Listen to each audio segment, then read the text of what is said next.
a situation where you are anxious because of how you feel you may respond in a situation that's coming up. Has that ever happened to you where you were like playing it out in your head on what you would say, and then the situation comes up and you don't say anything that was in your head, right? So I do this often where I'll be anxious about a situation because I'm trying to prepare. My mind is trying to prepare me for every situation and outcome. Well, here's the thing. That is a sign of trying to take control where we don't have control. And it's okay for us not to have control. Give that control over to God. God will give you the words. God will give you the peace. And I'm saying this, hearing all of this before, knowing all of this before, yet in situations where I have to advocate or have a difficult conversation, I still get nervous.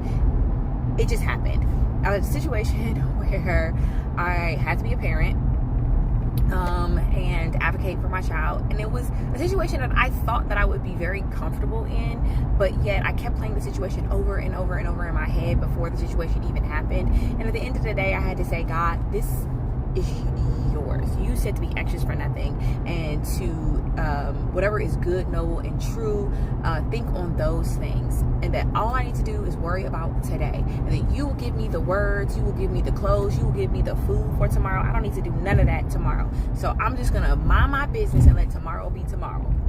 Well, it was a struggle, but I attempted to take God up on that promise, and I just had the encounter. And when I tell you the level of peace that I had in this engagement, and I thought that I would not be able to stand strong and feel how I feel while also like this beautiful harmony and balance between like strength and vulnerability, right? It can happen with advocacy and conflict. So I just want to encourage you that whatever hard situation that you feel like you've had to prepare for, like a battle, like a verbal battle, because there was like a lot of negative situations or feelings around it, just give it to God. And in the situation, when the situation actually does occur, I know that you will have the strength, I know that you will have the patience, and I know that you will have the grace on your tongue that God wants you to have, and you will speak the words that God wants you to speak that will not break down but will strengthen the other person.